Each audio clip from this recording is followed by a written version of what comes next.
Hey Optimancers, Chris here.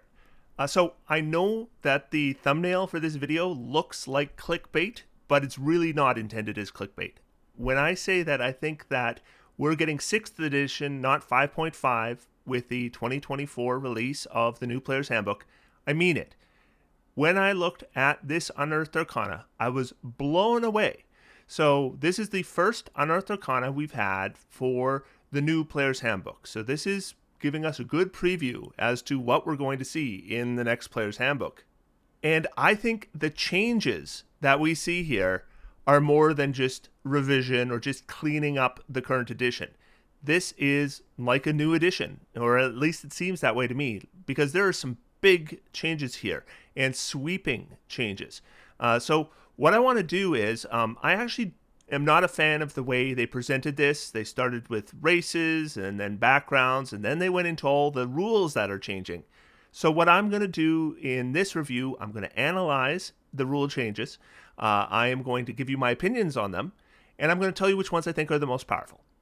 Because this is an optimization channel. If you want to play test this and you still want to optimize, then my job in this channel is to give you my opinions as to how best to do that.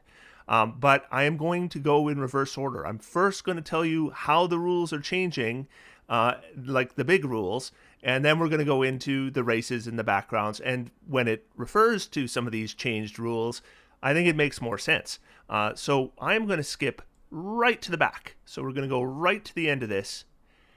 And the very first thing we're going to see here is a list of spells. And what we're going to see is it says spell lists. There are now 3 main spell lists in the game: Arcane, Divine, and Primal. In future Unearthed Arcana articles, and I assume in the Player's Handbook, will show how classes use these lists or how a class or subclass might gain spells from another list. And the lists here only show first level spells and cantrips. So the arcane spells, I assume, would be kind of your wizard or sorcerer spells. Divine spells would be your clerical spells. And then your primal spells would be your druidic spells, or at least thematically so. And I am curious how they're going to handle the bard. Like, is the bard going to kind of pick and choose between the different spell lists? Not sure. So that is just a new way to categorize spells. So that is one fairly minor change. Now I'm going to go up here till we get to the top of the rules glossary. And this is going to go over all the main rules changes that we're going to see. So here we are, rules glossary. So we'll just work our way down. So this will be in alphabetical order. So arcane spells, already talked about that. Artisan's tools, no big change there, except that they're all the same price. Creature type, no big change there. D20 test, there's a change. All right, so this is actually fairly major, and people are going to have emotional response to this, I think. So first off, just a categorization thing. So a D20 test is any ability check, attack roll, or saving throw. So they've all been kind of put into one term, the D20 test. This is probably good just for, there's so many things that apply to ability checks, attack rolls, and saving throws. Now they can just say D20 test. It's just more efficient. But they are changing. So right now, if with the current rules, if you roll a 1 on an attack roll, you automatically miss. If you roll a 20, you automatically hit, and you get a critical hit. And then with ability checks and saving throws, that's not the case. You can have saving throws you're automatically going to succeed on. And so you technically don't even need to roll them. Well, guess what? Now you do. Because if you roll a 1 on the D20 test automatically fails regardless of any modifiers to the roll. So this doesn't just apply to attack rolls anymore. This now applies to ability checks and saving throws. And yeah, that is a big change. And I notice here as well, it says, regardless of any modifiers to the roll. You know what modifies your roll? Reliable talent, like the rogue's reliable talent that allows you to change the result of your D20 to at least, I think it's a 10. Not anymore, because that's a modifier, and you don't get any modifiers. At least that's the way I read it. So that is a huge change. And then rolling a 20. If you roll a 20 on the D20, the D20 test automatically succeeds. That means, at high level, sometimes you can have a character where you have to make a saving throw and it's impossible for you, right? Like you might have a +1 or +2 and it's a DC 23. So there's no point rolling. Well, now there is, because you can potentially succeed on that saving throw. Now, what this does mean is, like, when you have ability checks, right now, generally speaking, like, if you can't succeed on a check, then it doesn't really matter. And if you can't fail on a check, it doesn't really matter. Now you can always succeed or fail a check. So I think that a DM needs to use some common sense in determining what requires a roll. Now, they kind of give you an idea here that they say the DM determines whether a D20 test is warranted in any given circumstance. To be warranted, a D20 test must have a target number no less than 5 and no greater than 30. I think you could use this, but honestly, if there is an ability check and a character has no chance of failing, then you shouldn't be asking for the check. And if they have no chance of succeeding, I don't think you should be asking for a check. And I think that actually works better. That's what I would recommend.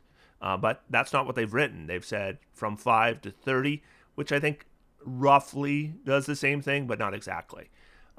So yeah, people are going to have an emotional response to this, and I have mixed feelings about it. There's some ways that I don't like it, and other ways that I kind of do like it. And I do think a lot of tables play this way already. In fact, I know they do, because I've played with DMs who just thought that's the way the rules worked.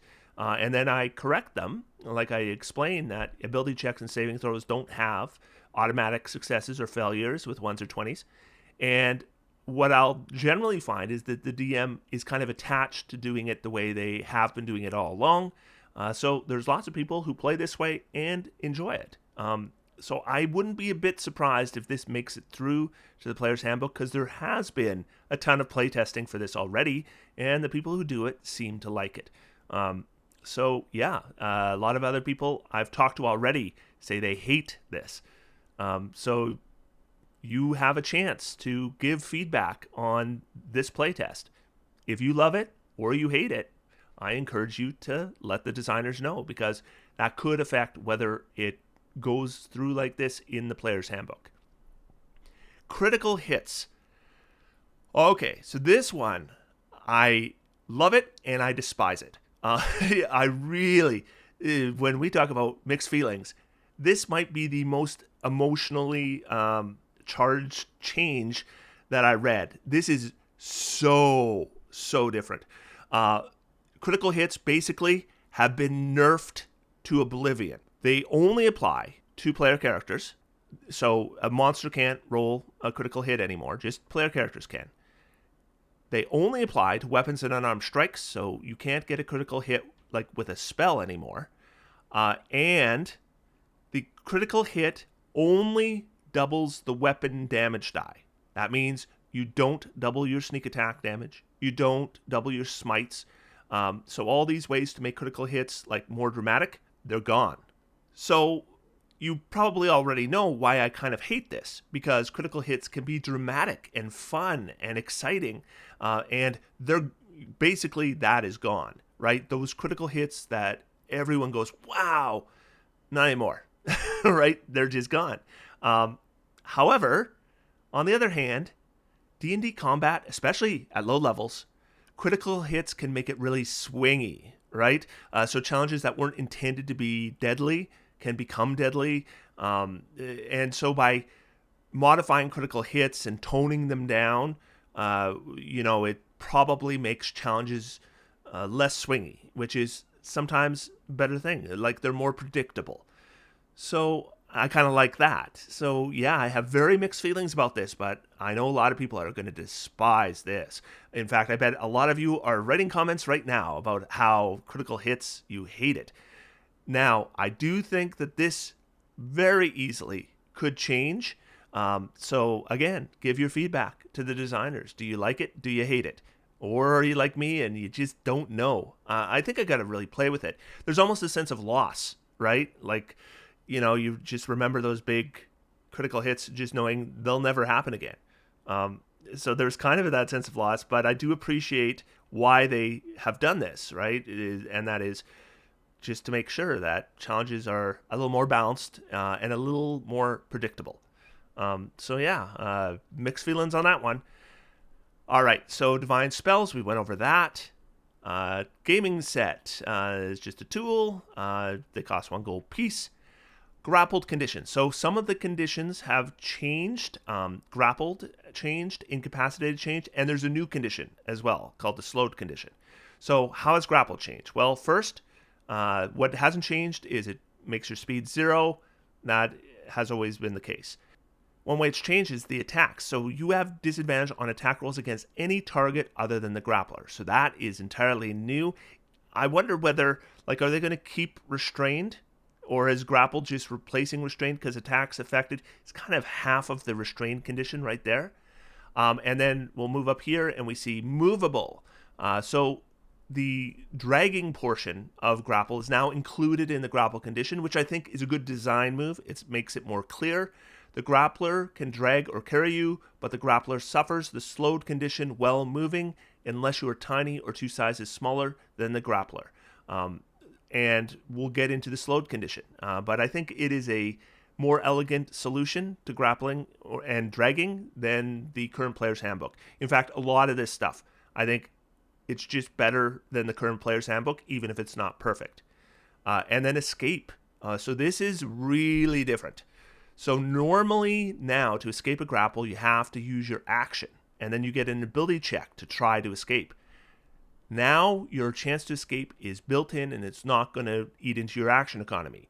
While grappled, you can make a dexterity or strength saving throw against the grapple escapes DC at the end of each of your turns, ending the condition on yourself on a success. The condition also ends if the grappler is incapacitated or if you're moved out of their reach. So that is a huge change. And honestly, probably makes grappling a little weaker. So I wonder if we'll see as many grapple builds after these changes. Maybe not. Then we move on to incapacitated. So just a couple changes here.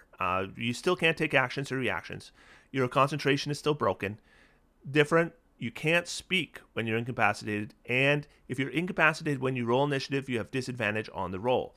Now, that being there makes me wonder if this is somehow going to be how surprise is handled in the next edition here, because for it to be there is kind of specific, right? And normally you wouldn't expect an incapacitated person to be rolling initiative.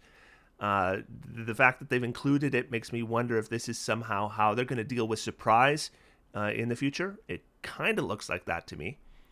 Now we have inspiration. All right, so this is the inspiration that, your DM gives you for good role playing, that inspiration, and it gives you advantage on one check. So a lot of tables just forget inspiration even exists, and so it doesn't get used. Other times, I myself have made a conscious effort to give out inspiration, and I find I'll do it for a little while, and then it just doesn't feel like it's worth it eventually, and then I usually end up giving it up.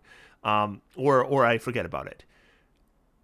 And basically, I think they had 2 options. They could either have gotten rid of inspiration or they could make it more robust. And they've chosen the second option.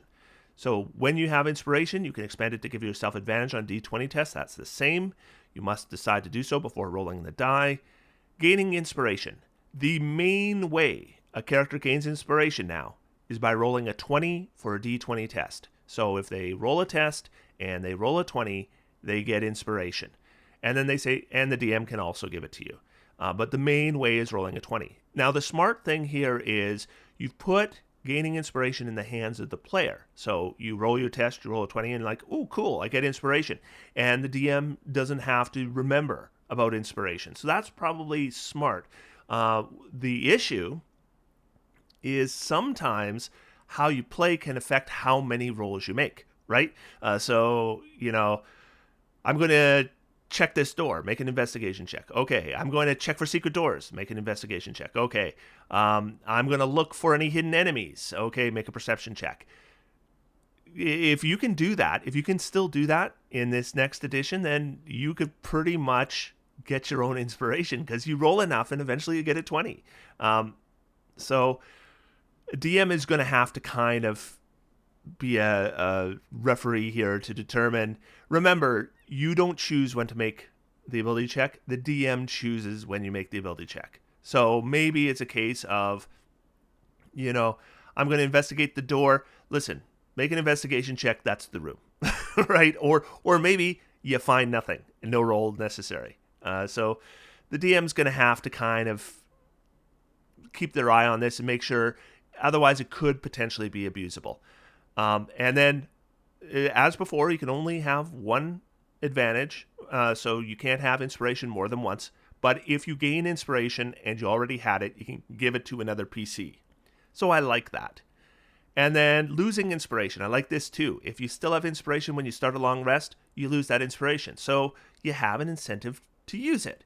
And before, often you would get inspiration and then it would just sit on your character sheet. Heck, sometimes I'd even forget I had it. And now you have to kind of think about it. You want to use it before you lose it. So some good changes here, I think, but I really need to playtest this to determine if I'm happy it still exists or not, because I'm not sure if I do or not. Then the long rest. All right, so the long rest had two kind of major changes. The first is, it says, let me just find it, benefits of the rest. No, interrupting the rest. That's what changed. If a long rest is interrupted by combat or 1 hour of walking, casting spells, or similar activity, the rest confers no benefit. So that's a difference, because before it used to say something like, if a long rest is interrupted by 1 hour of walking, combat, casting spells, or similar activity. So that combat was included in the 1 hour of. Now, you can read that second half of the sentence two ways. You could read it as 1 hour of walking, 1 hour of casting spells, or 1 hour of similar activity. Or you could read it as 1 hour of walking or casting any spells or any similar activity. And that ambiguity was not cleaned up here. But the one thing that isn't ambiguous anymore is now, if you have combat at all during your long rest is ruined. So that is a significant change. And the other change is this last part. If the rest was at least 1 hour long before the interruption, the creature gains the benefit of a short rest. And I think a lot of DMs might have ruled it this way anyways, because it certainly makes sense. You've been resting more than an hour, your rest gets interrupted, so it's a short rest, not a long rest. I mean, it makes sense. And the other thing this does is it confirms what I had predicted. So very recently I did a video where I made some predictions about the next Player's Handbook. One of the things I said is short rests are going to remain. You're still going to be able to take a short rest. You'll still be able to spend hit dice on a short rest, but none of your features are going to come back on a short rest. And this document seems to suggest that, or at least it continues to support that prediction. So we'll see for sure as the rest of the Unearthed Arcana comes out, but it really looks like short rests are just for spending hit dice. All right, musical instrument, 20 gold piece. You pick your instrument. Primal spells, we went over those. The slowed condition. So this is a brand new condition. While you are slowed, you experience the following effects. Number 1, you must spend 1 extra foot of movement for every foot you move using your speed. Thank you. I am so glad it doesn't say while you're slowed, your movement speed is halved.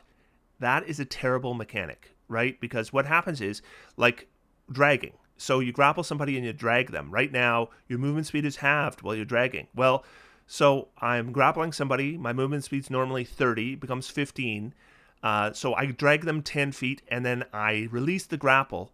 How much movement do I have left? Because my movement just changed back to 30 and I've used 10 feet. So do I get to move another 20 feet? That doesn't make any sense. This is just much more elegant. Attacks affected. Attack rolls against you have advantage. Now notice that is different. So I imagine the slow spell is going to give the slowed condition. And if you cast a slowed spell, it doesn't give advantage on attack rolls. But I expect it will, starting after this slowed condition is applied. And then dexterity saves, disadvantage on the dexterity saves. So yeah, brand new condition, and probably a good condition to have. Then we have tool proficiency. There's something interesting here. So tool proficiencies right now, the way they work is if you do a tool proficiency roll, you roll your ability score modifier plus your proficiency modifier if you're proficient in the tool. Looks now like tool proficiency is going to be tied to skill checks. So it says if you have proficiency with a tool, you can add your proficiency bonus to any ability check you make that uses the tool. If you have proficiency in the skill that's also used with that check, you have advantage on the check too. So it sounds to me like, yeah, we'll be combining tool proficiency checks with skill checks. Then we have Tremor Sense. And again, really happy with this. They're going to tell us how it works. Tremor Sense can't detect creatures or objects in the air, and Tremor Sense doesn't count as form of sight. Thank you. And I didn't care which it was. It does count as a form of sight. It doesn't count as a form of sight. I didn't care. I was happy with either as long as they told me which one it is. And they finally have. So, yeah, another thing I like here. Unarmed Strike. So different. Okay. So, monks out there, take note of this. Things have changed. So, Unarmed Strike, the first part is it seems to work the same up to this point. So, it's still based on your strength. It still does 1 point of damage plus your strength modifier. And it still, involves using your body to deal damage. Here's where it changes. This is how grapples and shoves work now. So grapples and shoves no longer are ability check contests. They are attack rolls. And to be more specific, they are unarmed strikes. And if you hit with an unarmed strike, you grapple somebody. Or you shove somebody. Or you do damage. You choose. So if you hit with an unarmed strike and grapple somebody, you have succeeded on the grapple. And now they will need to escape. This is significant, and same thing with the shove.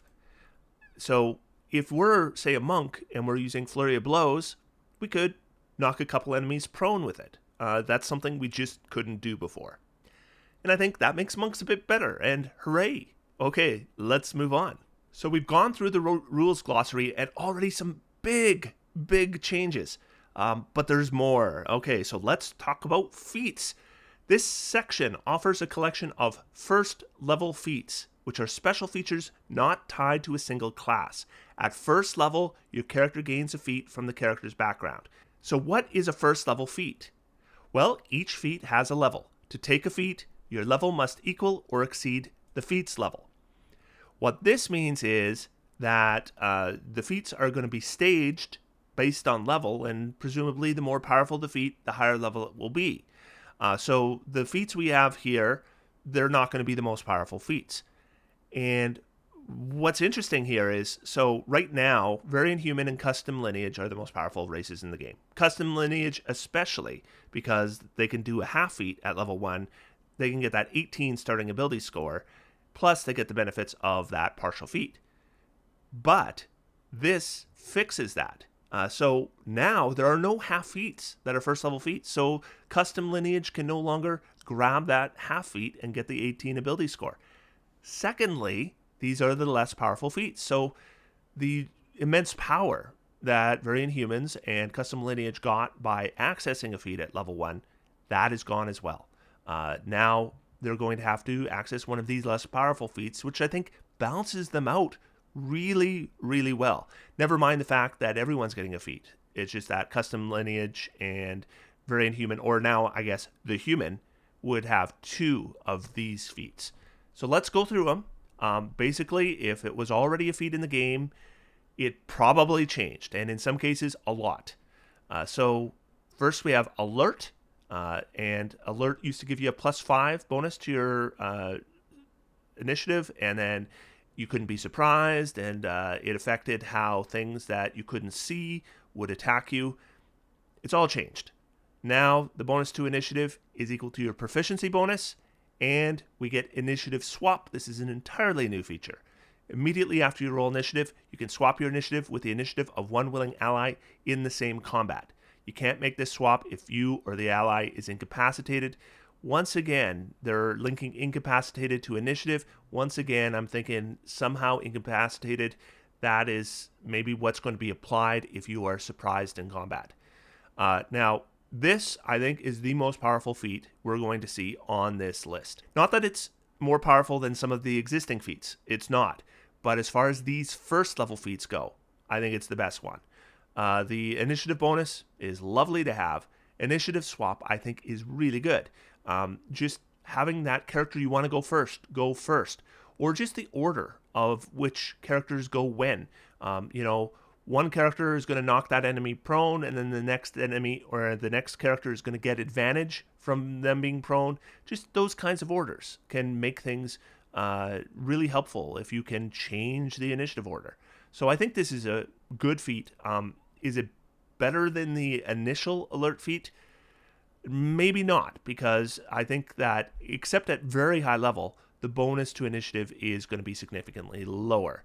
But as far as these feats go, most powerful. And then we go to what I think is the least powerful of these feats, and that's the crafter feat. So this gives you 3 tool proficiencies. Remember, you're going to start with at least 1 tool proficiency already, and then you get 3 more. Whenever you buy a non-magical item, you receive a 20% discount on it.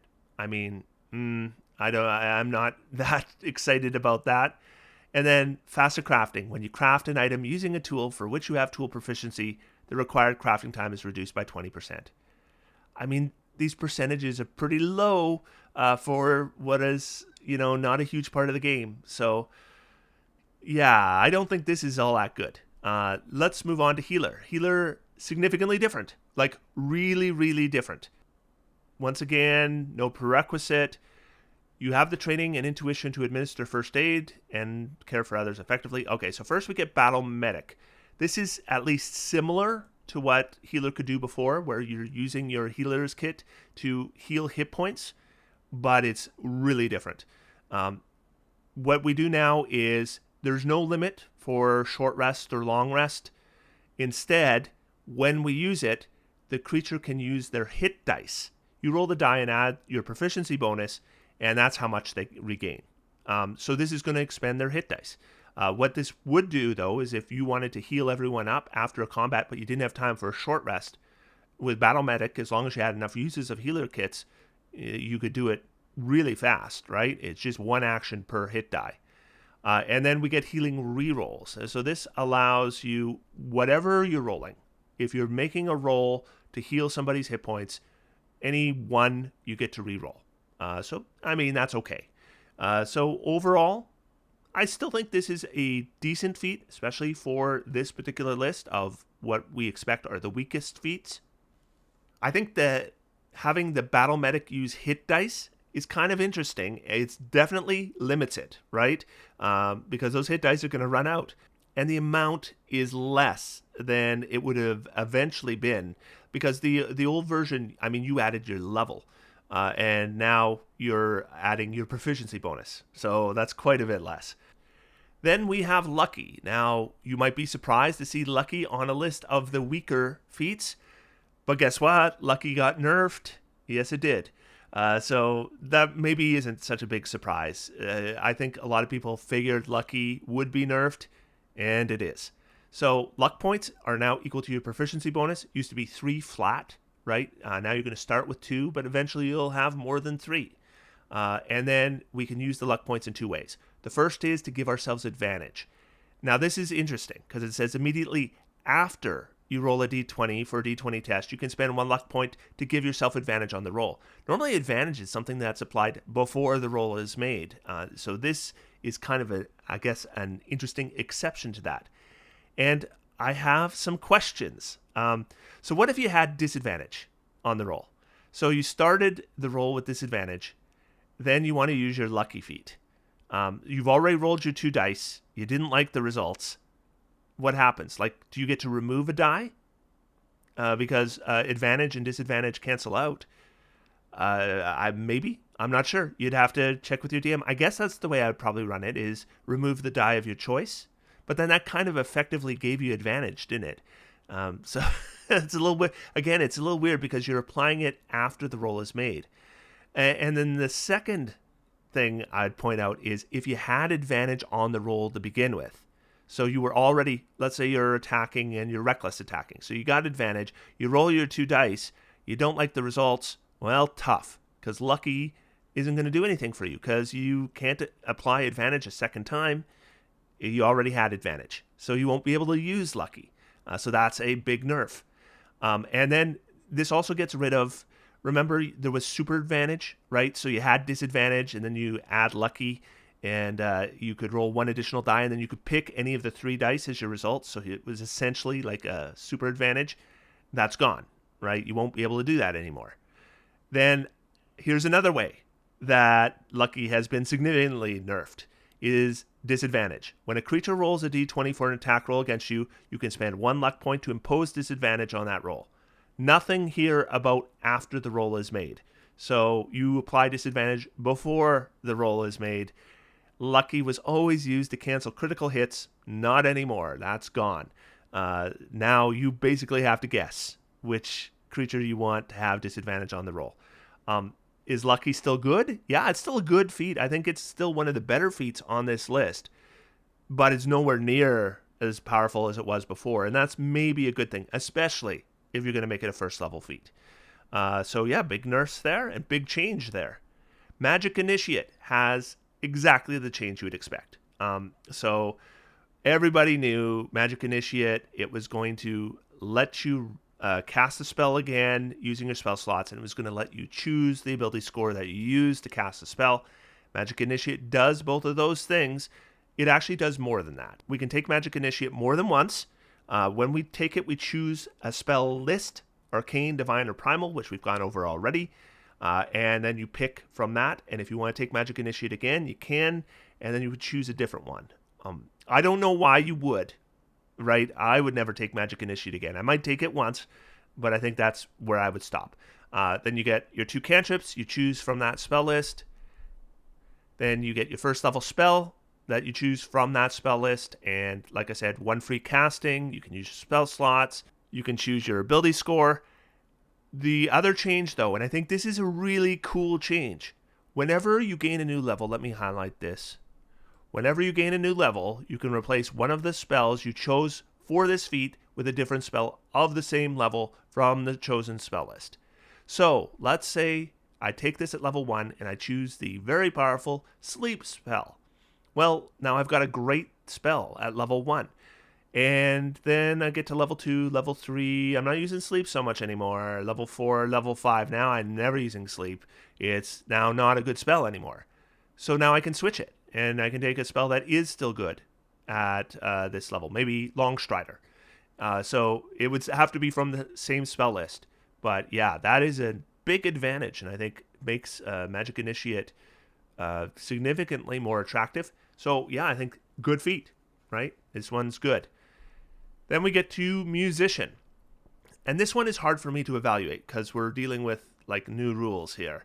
But you take the Musician feat. You get 2 proficiency with 3 musical instruments of your choice. Yeah, whatever. Inspiring song. As you finish a short rest or long rest, you can play a song on a musical instrument with which you have tool proficiency, and then you give inspiration to allies who hear the song. The number of allies you can affect this way equals your proficiency bonus. Now note, if it's after a long rest, humans will already have their inspiration. But yeah, it's hard to evaluate right now. Certainly after long rest, everyone who's not a human won't have inspiration. After short rests, they might have inspiration already. I don't know. Inspiration is going to work so much differently now. So I'm not sure how powerful this is going to be or how weak this is going to be. I definitely want it. I want to try it because I think this one requires testing to properly evaluate. Then we have Savage Attacker. Now, it is not functionally changed. It's changed a little bit in how it's worded, but it just makes more sense now. So when you take the attack action, hit a target with a weapon as part of that action, it used to be you rolled the damage die, and then you could roll it again and take either number. Now they're saying just roll twice, right? And which is what everyone was doing already with Savage Attacker. Just roll twice, choose the one you want. So that's the way it's written. Savage Attacker is not a powerful feat. I think at low levels, if you have the right weapons, it's okay. But as you get higher levels and weapon damage becomes less and less part of your overall damage. But overall, yeah, it's probably on the weaker side. Then we get Skilled. So Skilled was in the Player's Handbook. I've always considered this one of the weaker ones. It gives you 3 skill proficiencies. And then they have Skill Expert in Tasha's, which is just way better. So, I mean, nobody's really taking Skilled anymore. Well, now it's a first level feat. And the one thing about it that is different is you can take it more than once. All feats have this repeatable right here. So the skill feat is repeatable, meaning you can take it more than once. I don't know that I would ever take it more than once. With a free feat, I might take it, maybe, if that's the kind of character I want to make. Because if I could get it for free, right, and Skill Expert is something I'd have to wait for. But I don't see ever taking it a second time. Tavern Brawler. Tavern Brawler is changed quite a bit. So how's it changed? Well, first off, what hasn't changed is we're still doing a d4 damage with an unarmed strike. That is the same as it was before. One thing that is different is whenever you roll a damage die for an unarmed strike, you can re-roll the die if it rolls a 1, and you must use the new roll. So if you're, say, a monk and you take Tavern Brawler, your unarmed strike damage actually does improve a little bit. Here's one of the big ones, Shove. When you hit a creature with an unarmed strike as part of the attack action on your turn, now it used to be unarmed strike or improvised weapon. Notice improvised weapon is removed here. I don't know for sure, but I'll give you my speculation. I think improvised weapons as like an actual category of weapon is gone. I don't think we're going to have anyone get improvised weapon proficiency, or it will say that to use something as an improvised weapon. Instead, I think what they'll say is if you're going to use something as an improvised weapon, and then pick a weapon that it kind of simulates and use those stats. I think that's what it's going to say. And improvised weapons as a weapon type is just gone. This certainly is a hint that that's the case. So now, when you hit a creature with an unarmed strike as part of the attack action on your turn, you deal damage to the target, and you can also push it 5 feet away. It used to be you could grapple them, but not anymore. Now, instead, you can push them 5 feet, but it doesn't require your bonus action anymore. And then furniture as weapons. Again, improvised weapons. I think this is how they'll be handled. You can wield furniture as a weapon, using the rules of Great Club for small or medium furniture, and the rules of Club for tiny furniture.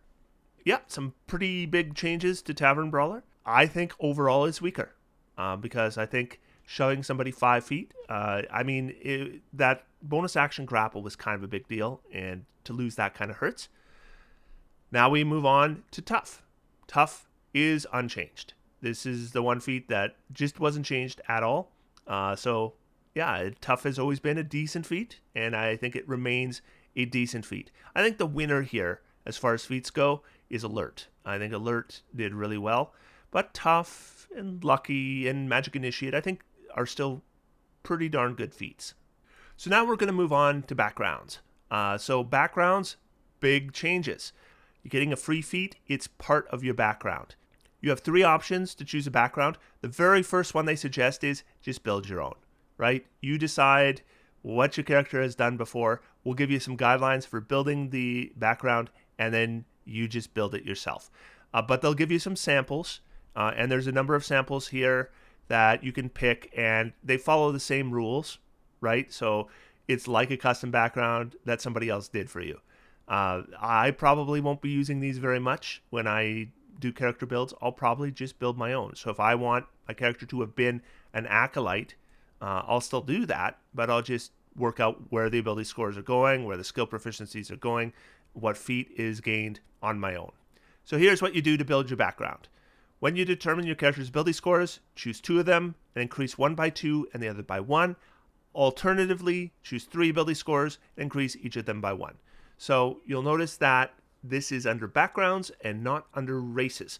Now it does specify, there's a little sidebar that says, hey, if you're using the old rules and you're playing a race or something else that has ability score bonuses that aren't part of a background, you don't get to combine that with this. You're going to pick. You can either use the old races or you can use this with a background, but not both. Which I think is obvious enough, but they do have to write these things down because there's always those kinds of players. Then you're going to pick 2 skill proficiencies. That's the same as before. Here's a minor change. So you're going to choose 1 tool proficiency and 1 language. And you could do that before, but before you also had the option, you could choose 2 tool proficiencies or 2 languages instead of 1 of each. And that doesn't seem to be an option anymore, at least in these playtest rules. Not a big deal, but just something I noted that was different. And then you're going to get to choose a first level feat. So you're going to get a free feat at level 1. It's part of your background. And finally, you're going to get equipment, 50 gold pieces worth. And all this sample backgrounds, they all have 50 gold pieces exactly of equipment. Basically, if you don't spend all the 50 gold, then whatever is remaining is in coins. So yeah, that's basically the backgrounds. I won't bother going through the sample backgrounds. They all follow those rules. So if you would rather them do the work for you, they give you the samples. And that takes us to our last section, which was actually the first section in the document, the character races. And I think it'll make a little more sense now since we know how everything's working. When we see changes here, we'll understand what they mean. And we'll start with the human. And the human was one I was really curious. How are they going to deal with the human in the next edition? Because the human before just didn't work. Everyone took variant human, right? Well, guess what? Variant human is now kind of the standard. Because, yeah, the human is basically a variant human. Size medium or small. Now, humans, of course, can be small. So they have decided in the game to allow you to be small as well. Speed, 30 feet. Lifespan, 80 years on average. And you have, here's one new ability. You gain inspiration whenever you finish a long rest. So the human will start their day with inspiration. Everyone else lost their inspiration when they started their long rest. So did you, but you regain it after your long rest, and they don't. So again, hard to really guess exactly how powerful this is. I mean, it's just advantage on 1 check, so it's not a big deal, but or 1 test, I should say. I'm just curious how quickly everyone's going to kind of gain inspiration, because the more quickly they do, then the cheaper it is, right? Then you're going to get skill proficiency, and you're going to get the skill feat or another first level feat of your choice. So a free feat. So you get a skill and a feat, which is what the variant human got. So that's the human. Let's move on. And yeah, they've added a brand new race. So we're not talking about revising the rules. We're talking about brand new rules. So the Ardling is the new race in the Unearthed Arcana, and it is a celestial lineage humanoid. So you are a humanoid, but your ancestor was a celestial. And then you kind of are going to choose where they were from. And depending on the plane they were from, you would be exalted, heavenly, or idyllic. And those will change the spells you get with this character. The other interesting thing about an Ardling, just the physical thing, is that their face is one of an animal. So they look humanoid, except they're, maybe they have a face of a bald eagle or something. They are humanoid, medium-sized, or small. Speed 30 feet, lifespan 200 years on average. And let's go through the features. So angelic flight is interesting. As a bonus action, you sprout spectral wings for a moment and fly up to a number of feet equal to your speed. If you are in the air at the end of this movement, you fall if nothing is holding you aloft. You can use this bonus action proficiency bonus per long rest. This reminds me a little bit of Heron Gone Hop. The distance, at least at low levels, will be significantly higher for this. But unlike Heron Gone Hop, it does provoke attacks of opportunity. But the way they're the same is you're using your bonus action and you're getting a bunch of extra movement out of it. And that's what's happening here. Now you can go up, but then you're going to fall at the end. So it's kind of flight. It's kind of flight, kind of like how that dragon monk has kind of flight. It's more like jumping, right? But thematically, it's flight. And I kind of like this. I think it's useful. To be able to go your movement as a bonus action is good. Maybe not as good for rogues who can already do that, not in it like upwards or anything, but they have a bonus action dash. But for most races, or for most classes, I should say, I think it's quite good. And I have mixed feelings about flight and first level characters because sometimes there's challenges where, as a DM, you're not expecting a player to say, yeah, I can just bypass that challenge. And flight is often that kind of trait. But angelic flight isn't that kind of feature. So it's still good, and it's still kind of flight in theme, but it's far more limiting than, say, playing an Aarakocra. Then we move on to the Celestial Legacy. So depending which legacy you chose, it's going to vary which spells you get. Now, there's going to be a number of races that are going to get spells. So here's the universal. Every time a race gets a spell, you as the player choose whether it is going to be wisdom, intelligence, or charisma that you're using for your casting stat. So you make that choice right when you make the character, and it stays the same. And you will always be able to use spell slots to cast these spells again. But if you have leveled spells here, you'll be able to cast them once for free.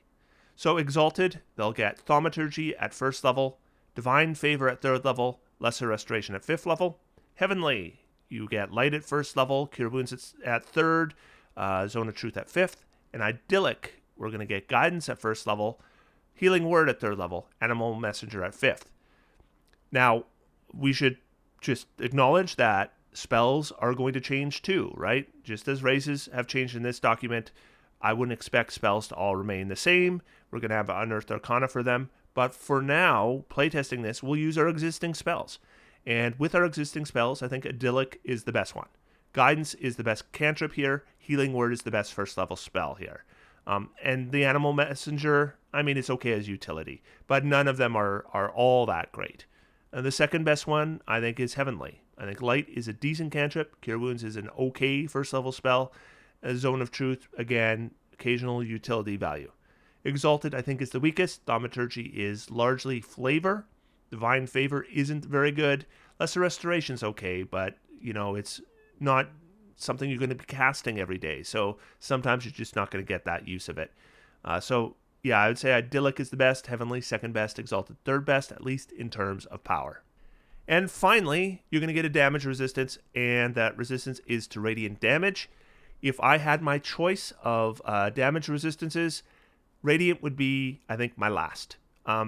Because it's just, PCs don't take Radiant a lot. It's the monsters who are always taking Radiant damage because we as PCs deliver Radiant damage. But yeah, we don't tend to take it nearly as much. Though there's some new monsters, like there's a new dragon that does radiant damage with their breath weapon and stuff. So it's still, I'm happy to have it. But yeah, I would consider this one of the weakest resistances possible. And yeah, that's the Ardling. So let's move on from there to the Dragonborn. This one, I think of everything here, had the biggest surprise for me. So Dragonborn, humanoid, medium, 30 feet, 80 years on average. You choose your ancestor, and it's one of the chromatic or metallic dragons.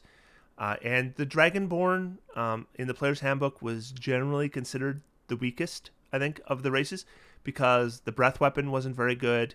They had one resistance, which was okay, and then, that was basically it. I don't think they did all that great here. And I really, really thought I knew what they were going to do with the Dragon's Breath, and I was totally wrong. Completely wrong. The breath weapon, I thought it was a given that what we saw in Fizbin's in terms of the variant Dragonborn, those breath weapons that, would replace a weapon attack, I thought for sure this would be the same. It's not. It is an action. So if you have extra attack, tough. You don't get to use it with this Dragonborn. The other thing is, they didn't really boost the damage that much. So the damage is a D10 plus your character level. It used to be 2D6. So at level 1, this actually does less damage. A little bit less. Then eventually it would get to 5d6. So this does scale a little bit better. So like if you're 20th level, this will probably do more damage than the old Dragonborn. But who was using the breath weapon at 20th level? And you still shouldn't. This doesn't scale well enough to make it worthwhile at higher levels. In fact, it's something I would probably use once in a while at low level. And that's about it. And as expected, the one thing that is not a surprise is it used to be every short rest or long rest.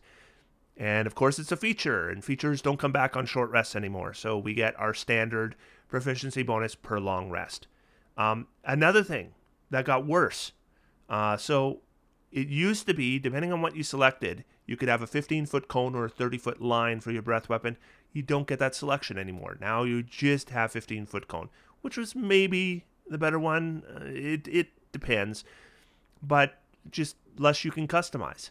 And then the DC for the saving throw and the saving throw you make is identical. And that's a bit of a surprise too. I thought they might let you choose your ability score that for your DC. No, it's going to be Constitution. And I'll tell you what, nobody really dumps Constitution on optimized builds. You tend to, treat it like your second best stat most of the time. But it's very, very rarely your best stat. So, yeah, I was really shocked by this breath weapon. And I gotta tell you, I don't think it's good. I do not think they fixed breath weapon here. It's still not very good. I might do it at low levels, right? You can get a couple people with a D10 plus 1 damage at level 1. That's not bad. But yeah, it just doesn't scale. Then we get our damage resistance as expected. One thing people will be happy about is they did give Dark Vision to the Dragonborn. The Player's Handbook Dragonborn infamously doesn't have Dark Vision. People thought that was ridiculous. Well, they have given them Dark Vision now. So that technically improves them a little bit. And then you're going to know Draconic. And that's it. I don't think they did very well here. They get Dark Vision. but that's about it. So that one's a bit of a disappointment to me. I think they should have done a little bit more with that. Let's go on to the Dwarf. So the first thing we should note about the Dwarf is we are no longer selecting Hill Dwarf or Mountain Dwarf. If you are a Dwarf, you are a Dwarf. And what you get, you're a humanoid, you're medium, speed 30 feet. This is totally expected. I expected every race that had less than a 30-foot movement speed to be bumped up to 30 feet, and that has happened. And so the Dwarf is one of those. Lifespan 350 years on average. Dark Vision is the same. Dwarven Resilience is resistance to the poison damage and poison condition. That is, technically speaking, slightly worse than the Player's Handbook version, and this is how it's worse. If you take damage from an attack, and then there's a saving throw against more poison damage, the old dwarf gets advantage on that saving throw. This new dwarf does not, though they still have resistance to the damage itself. So it's a little bit worse. Dwarven Toughness. So this used to be a hill dwarf thing. Now it's just a dwarf thing. Your hit point maximum increases by 1, and increases by 1 again whenever you gain a level. So you have more hit points. Forge-wise, you get 2 tool proficiencies, and they're with either jewelers, masons, smiths, or tinkers' tools. And then we get stone cutting. This is interesting. This is totally new. As a bonus action, you gain Tremor Sense with a range of 60 feet for 10 minutes. You must be on a stone surface or touching a stone surface to use this Tremor Sense. The stone can be natural or worked. You can use your bonus action, or you can use this bonus action a number of times equal to your proficiency bonus, and you get them back on a long rest. That's cool. I think that's really neat. And Tremor Sense is useful, right? Like, even though we know now it doesn't count as sight, it's still, like, let's say you're going down a hallway and there's a door there and you're wondering what's on the other side. Tremor Sense could tell you, right? So it's still a very useful feature, and I think it's really neat, and I think it's fitting to give it to a dwarf. Now, one thing that's not here, the obvious thing that's not here is there's no armor proficiencies, there's no weapon proficiencies. That's no surprise. One thing that is a bit of a surprise that's missing is dwarves used to have a feature where their movement speed could not be slowed by wearing heavy armor. That's absent. Now, I don't know whether that's because they figure if we're going to give you 30 feet of movement speed, that's enough. That might be the case. It might also be the case that the rules for wearing heavy armor are going to change. And if they do, then maybe that point would be irrelevant. So that's one of those things we're going to have to wait and see exactly whether this is a nerf to the dwarf or whether it just wouldn't have made sense to have that feature anymore. So that will come in future Unearthed Arcana. Let's move on from dwarves. Talk about elves. So elves do get to choose their elf type. Dwarves don't get to choose anymore. Elves do. And we're going to choose between the drow, the high elf, and the wood elf. Of course, you have alternate dwarf and elf races in Monsters of the Multiverse, but these are going to be your core races. Let's start with the basic stuff. Drow are still going to get 120-foot dark vision. They're still going to know dancing lights, and they're going to get fairy fire at level 3 and darkness at level 5. And we all knew sunlight sensitivity would be gone, and it is gone. High elf, you start with the prestidigitation cantrip. Now, check this out. Whenever you finish a long rest, you can replace that cantrip with a different cantrip from the arcane spell list. Oh, that is cool. I like that a lot. Then 3rd level, we're going to get Detect Magic. 5th level, we'll get Misty Step. Detect Magic, 1 free casting of Detect Magic. I don't consider that big a deal. I mean, it's a useful spell. It's okay. Misty Step at 5th level, love that. Misty Step is a great spell. And then we have the Wood Elf. Oh, people are going to love this. They're going to lose their minds over this. Your speed increases to 35 feet. You know the Druidcraft cantrip. That's not a big deal. 3rd level, we get Longstrider. That's a great spell. And then 5th level, we get Pass Without Trace. That's an amazing spell. Now, I question what's going to be happening with Surprise and with the Pass Without Trace spell as we continue to get more playtest material, but using the rules as that we have now, Longstrider, Pass Without Trace, yeah, that's a dream team right there. So I'd say the Wood Elf is the winner, followed by the High Elf, followed by the Drow. Though none of them have terrible lists here. Fairy Fire and Darkness are still decent spells. So yeah, there's nothing bad here, but I think the Wood Elf there has come out ahead. Then the elf. All right, so the standard stuff, the humanoid, the medium. I noticed they can't be small, nor could the dwarf, by the way. Speed 30 feet, 750 years on average lifespan, standard dark vision. You're going to choose your lineage and all the stuff about spellcasting that I already mentioned. Fey ancestry, you have advantage on saving throws to avoid or end the charm condition on yourself. Then keen senses, proficiency in the perception skill, and then trance. You don't need to sleep. Magic can't put you to sleep, and you can do your long rest in 4 hours. So this is all totally expected stuff. So yeah, that's the elf. Let's move on. Let's go on to the gnome. Okay, so the gnome, humanoid, small. As we expect, the movement speed is boosted from 25 to 30 feet. Lifespan 425. Dark vision, as expected. Gnomish Cunning. Okay, so Gnomish Cunning used to give you advantage on intelligence, wisdom, and charisma saving throws against magic. Now it just gives you advantage on those saving throws. So that's good. That's a nice boost for the gnome. And then the lineage. So we're going to choose between the forest gnome and the rock gnome. If we choose the forest gnome, it's actually very similar. It's slightly different in its implementation. So you know the minor illusion cantrip, that's the same. And you can also cast Speak with Animals spell, and its proficiency bonus per long rest. It used to be kind of this vague wording that forest gnomes could have simple communication with beasts or something like that. And it really wasn't clear as to how much they could communicate. Now it's just, you can cast Speak with Animals. I think that's a better way to implement that thematics. And there's a lot of that. There's a lot of, little changes. They maybe don't mean a lot, but I think they're just cleaner and more concise. A lot of that here, which is surprising because Unearthed Arcana isn't always clean or concise. But compared to the original player's handbook, I think this is a big improvement in language and layout.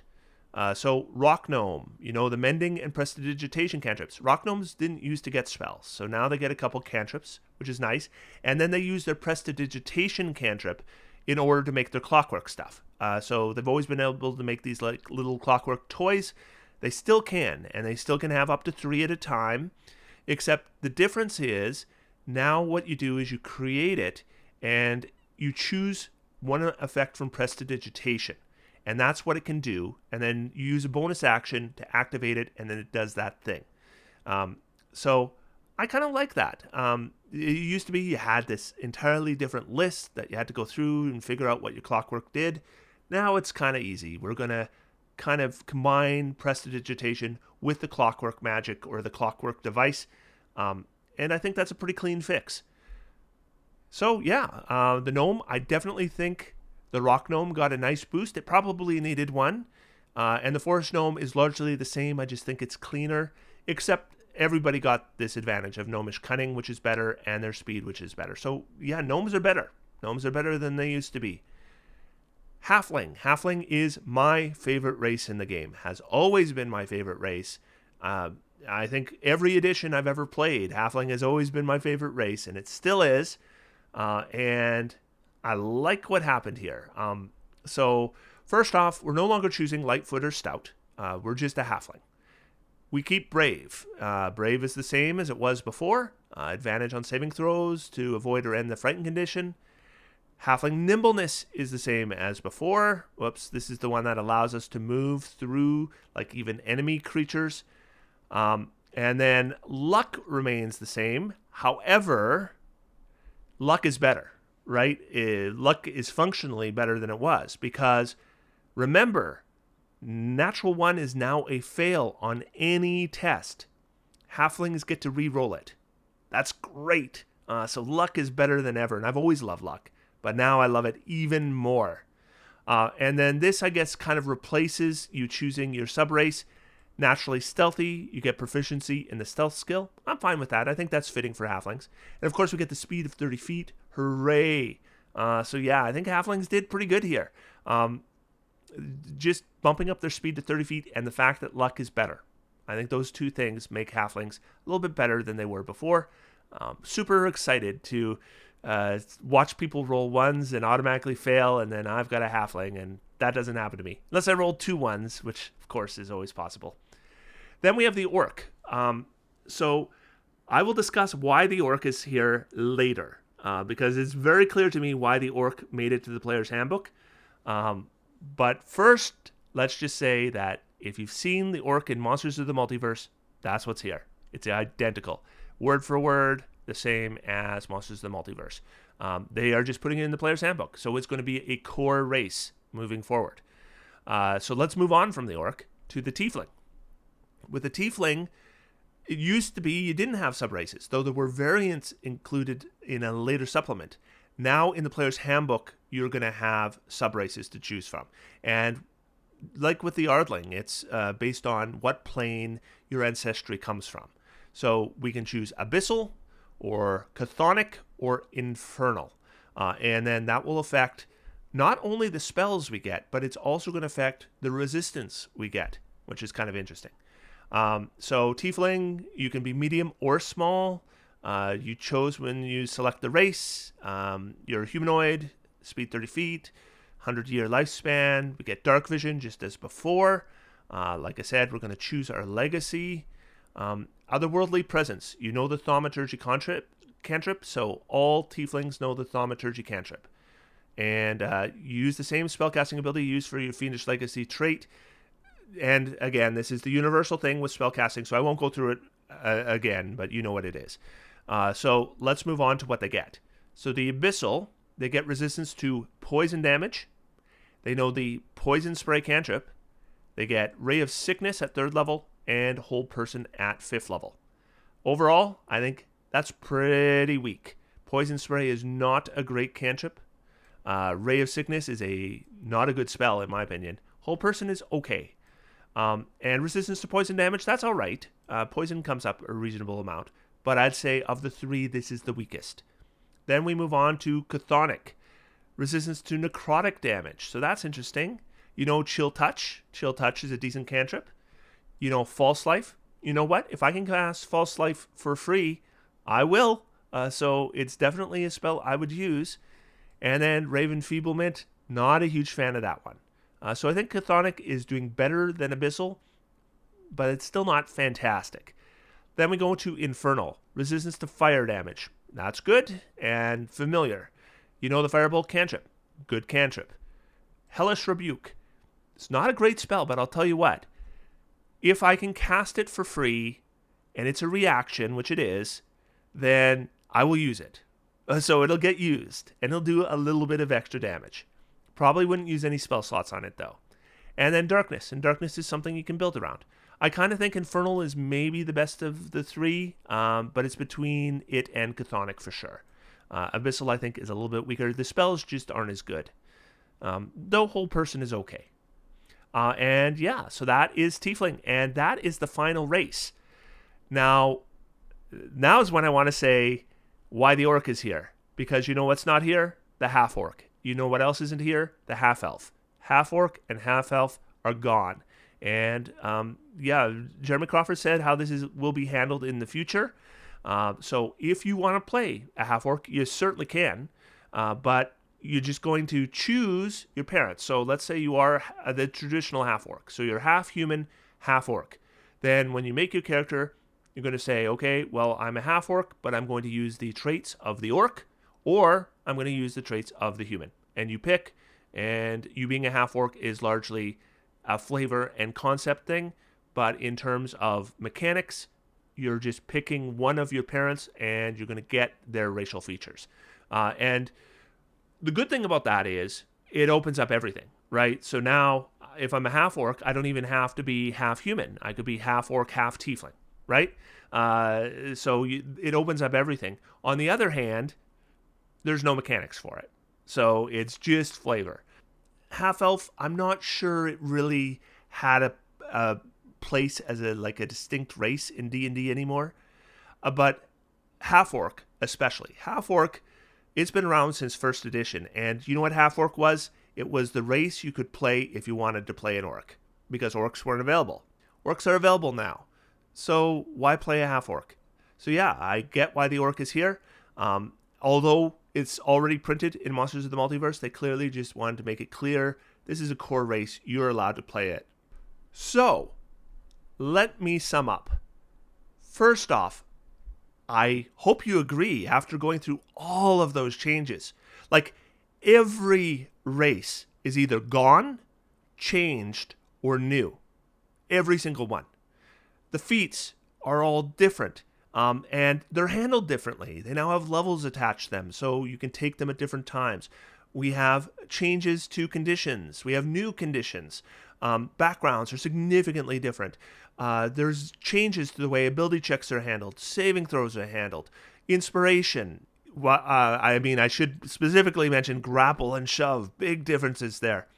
This does not feel like 5.5. I read this, and it still feels like D&D, but this feels like a new edition. This is what it feels like when I read a new edition's player's handbook for the first time.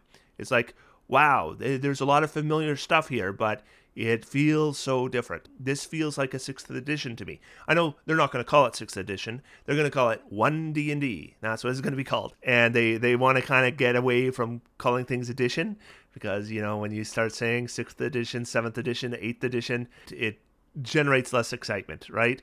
So they want to avoid using the word edition, but it's 6th edition. Come on, a spade is a spade. Now, what do I think of it? I gotta say, overall, I love it. Overall, as a giant picture, I love it, and I want to play with these rules. I think these rules are better than the Player's Handbook rules. I do not think they are universally better. There are a couple little things I have very mixed feelings about. I mean, critical hits especially. Wow. But overall, this is more concise. It is better written. It is better balanced. There is more consideration taken into how the rules are organized or specific rules are labeled. Like right on the feed, it tells you repeatable, yes or no. I mean, rather than having to read through it and find the text, this is just good design. So overall, I am super excited about this. I am going to be talking to people about playtesting this because I want to. I am really into this. And I'm normally not into Unearthed Arcana, but I am more excited for the new Player's Handbook in 2024 than ever. And if I can just dip my toe in right now with these Unearthed Arcana, I think I will. And I understand a lot of people, that's not going to be their view. The popular view right now is Wizards of the Coast has lost it. 5th edition isn't very good, and it's only getting worse. And everything they come out with is crap. And that's going to be a lot of people's view on this because that's the popular view, and you want to be part of the crowd. But I gotta say, I agree that some of the Wizards of the Coast releases lately have been lazy.